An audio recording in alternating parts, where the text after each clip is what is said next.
Let's travel now in thought to the ancient land of Israel, to a small but remarkable city called Shunem. There, amidst life's routines and daily chores, lived a woman whose soul overflowed with generosity. She was not just an inhabitant of Shunem. She was a respected figure, known for her big heart and her unwavering hospitality. Whenever the prophet Elisha, the man of God, passed through those lands on his divine missions, he found a sure refuge and a warm welcome in the house of this noble woman and her husband. It was not a superficial, hurried hospitality. Far from it. It was genuine care, a deep respect for the calling and the person of the Lord's prophet. She welcomed him with sincere affection, offered not just food, but a place of rest and peace on his journey. This constant kindness, this devotion demonstrated through tangible actions, did not go unnoticed in the eyes of heaven and Elisha himself. In time, the desire to serve the man of God even more grew in her heart. Moved by extraordinary consideration, she and her husband made a significant decision to build a special place for Elisha in their own house.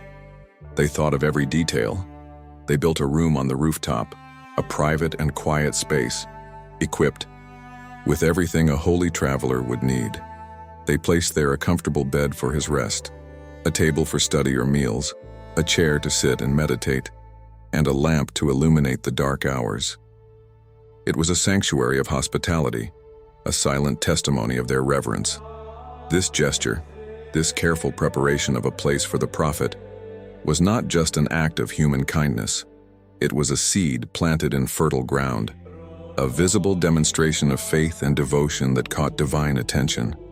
This simple, yet profound act of care for God's representative in Shunem set the stage for the power and goodness of the Most High to manifest in ways that would surpass any human expectation.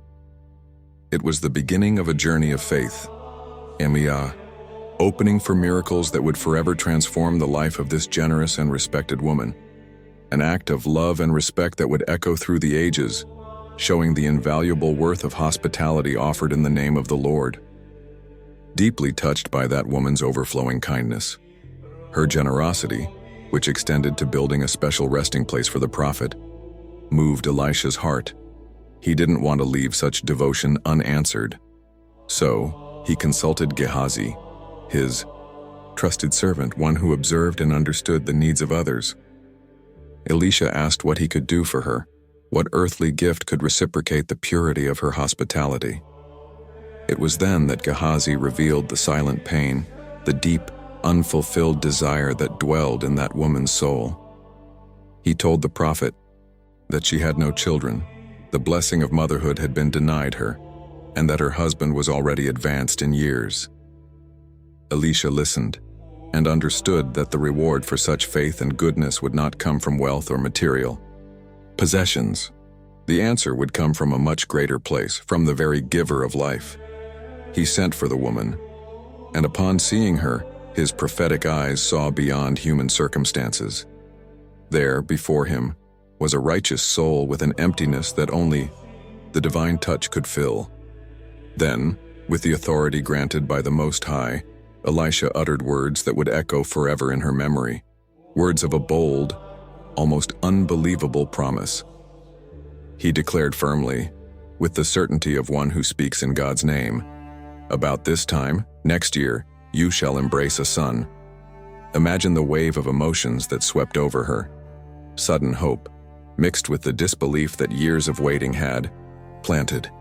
She looked at him, perhaps with teary eyes, fearing that this promise was merely a cruel dream. Her heart, already wounded by absence, could not bear to be deceived, and she expressed her doubt, her vulnerability in her reply, "Do not deceive me, man of God." Her voice, perhaps, laden with a plea for him not to trifle with her deepest longing. But the prophet's words were not empty. They were divine seeds, sown on fertile ground. Time passed and the miracle began to unfold, exactly as Elisha had said. What seemed impossible in human eyes became reality through heavenly grace. She conceived. And the following year, precisely, the promise was fulfilled in its entirety. A son was born, a life, a precious gift, delivered into her arms, the Yahweh, living and breathing proof that the word of God, spoken by his servants, never returns void. The joy that burst forth in that home was the shocking confirmation that goodness and faith had been abundantly rewarded. A new phase began, full of hope and the miracle of a life received against all odds. And life bloomed in the Shunammite woman's house. God's promise was fulfilled in the form of a child who brought laughter and hope. The boy grew, healthy and full of vitality, a palpable joy for the woman who had waited so long for that miracle. Every day was a gift, a living testament to the divine goodness that had reached her in such an extraordinary way.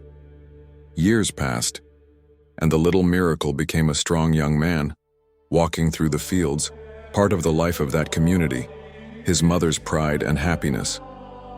On a day that began like so many others, he went out. The scorching eastern sun was already making itself felt, warming the land where the reapers bent over their hard work. The young man wanted to be there, near his father, experiencing the adult life that was announcing itself, a scene of normality, of life following its blessed course. Who could imagine the horror that was about to erupt in that moment of apparent peace? Who could predict the shadow that would cover the midday sun? Suddenly, a scream, a sharp lament that echoed through the fields, cutting through the buzzing of insects and the sound of the harvest. The young man, moments before full of life, now cried out in terrible agony. My head, he cried, seized by excruciating and sudden pain. A sudden fatal illness had struck him without warning, without mercy. The father, astonished, seeing his son stumble, the suffering etched on his face, quickly ordered him to be taken back home, to the safety of his mother's arms. And so the miracle child was carried back, not running and laughing, but weak and groaning. His mother received him, her heart instantly alarmed by his haste and pallor. She took him, sat with him on her lap, his place of safety and comfort since birth. She stroked his hair, tried to soothe his pain, her own soul anguished by the sight of his suffering. She held him tight, offering all her love and strength, praying silently for that crisis to pass, for life to prevail as it had prevailed before. But the fight was unequal. The illness was cruel and swift. As the sun reached its peak in the sky, marking noon, the boy's body faltered. The groaning ceased. His breathing became shallow, then stopped. The warmth drained away, leaving behind an inert weight in his mother's arms. Theirs on the lap that had sheltered him after the miracle, he breathed his last. The life that had been given by a divine act was suddenly taken, an unexpected, brutal blow, a shocking contrast to the joy of the blessing received months before. Hope turned to despair in a terrible instant. Death visited the house that celebrated miraculous life, and so, that mother, whose heart had been filled by a miracle, now faced unbearable pain. Her son, the gift of God, lay lifeless in her arms. But this woman's faith, it did not break. Instead of surrendering to paralyzing grief, she made a bold decision, an act that can only come from a deep belief in the power of the Almighty and His Anointed One. With a strength that came from a heavenly source, she went up to the room she had prepared with such care for the prophet Elisha. There, with her own hands, she carefully laid the lifeless body of her beloved son on the bed of the man of God. What an act of faith that was, to place her most precious loss, her undone miracle, in the most sacred place in her home, on the bed of the prophet who had spoken the promise of life. She closed the door, a silent gesture, perhaps sealing her hope in that holy place. Without losing a moment, without lingering in the pain that tore at her soul, she went down and asked her husband for a donkey and a servant. Her determination was palpable. When her husband, perplexed, asked about the urgency, for it was not a day of religious festival, her answer was firm and full of a faith that defied logic. "It is well," she declared, a spiritual truth disguising the terrible reality. And so, with her soul in turmoil but with a clear purpose, she set off, hurrying toward Mount Carmel, where she knew Elisha was. The distance was great, the journey tiring, but her heart impelled her. She needed to find the man of God, the bearer of the promise that now seemed to have been snatched from her. When Elisha spotted her from afar, he sent his servant Gehazi to meet her. But the woman, focused on her desperate mission, did not stop for the servant. Her grief, her hope, her plea were for Elisha and no one else. She reached him, and overcome by emotion and the gravity of the situation, she fell at his feet. Her words, filled with pain and remembrance, echoed, "I asked for a son from you," she cried out. "Did I not say that I did not want to be deceived?" It was a poignant reminder of the promise made and the terrible pain of the loss. A mother confronting the prophet with the brokenness of the miracle. What a moment of audacious faith and human vulnerability. The prophet yielded to her plea and accompanied her back to the place where all hope seemed to have ceased, where sorrow had settled in cruelly and unexpectedly. Upon reaching the house, the mother and the man of God hurried to the room on the rooftop, the place of honor she had prepared for the prophet. There lay the boy, prostrate, motionless upon Elisha's bed, a picture of sorrow and despair. Elisha then entered the room alone. The door was shut, leaving the outside world behind. He stood before death, and the divine promise that seemed to have been broken. What followed was an act of profound faith and supernatural action. Elisha prayed. He cried out to the Lord who can do all things, the one who gives life and takes it away, and who can also restore it. After the prayer, in a surprising and powerful gesture, Elisha lay upon the cold body of the child. Mouth to mouth, eyes to eyes, hands to hands, an intimate connection, a channel of life being sought.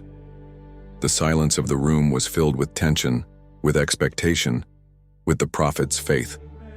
And then, a sign. The boy's body began to grow warm, a subtle warmth returning where the cold of death had reigned. Elisha stood up, perhaps to compose himself, to walk around the room, to strengthen his own faith, or to discern the next step in the divine plan, but his task was not finished. He lay down again upon the child, renewing the contact, persisting in the search for life. And then, the miracle happened. Suddenly, the boy expiró, once, twice, 3, 4, 5, 6, 7 times. Each sneeze a sign of life returning, of air filling the lungs. And after the sneezes, the child's eyes opened. They returned to life. Where there had been death, now there was life. Where there had been despair, now there was divine restoration. Elisha called his servant Gehazi, asking him to bring the mother who was waiting anxiously outside. When she entered the room, the scene she saw left her breathless. Her son, alive, sitting on the bed. Elisha simply said, "Take your son." The woman, overcome with emotion and gratitude, knelt before the prophet, an expression of reverence and profound thanks for the invaluable gift that had been returned to her. With care and love, she took her son in her arms, the embodied miracle. And she left the room, her soul filled with praise and awe at the power of God. This story shines like a beacon. It teaches us about the unwavering faith of the Shunammite, woman who, even in the face of tragedy, did not give up seeking the man of God, believing in his ability to intercede. It shows the reward of generosity, how her initial kindness opened doors to unimaginable miracles. And above all, it reveals the boundless power of God, who can give life, and who can, even from death, bring it back. The Lord of life and resurrection is worthy of all our trust and worship. His ability to turn sorrow into joy is real, and his faithfulness is eternal. And so, we reach the end of another journey through the sacred scriptures. If this message has touched your heart and enlightened your understanding, we ask that you leave your like, your comment, and, above all, that you subscribe to support our project of carrying the word forward. May the peace of the Lord be with you, and may God richly bless your life.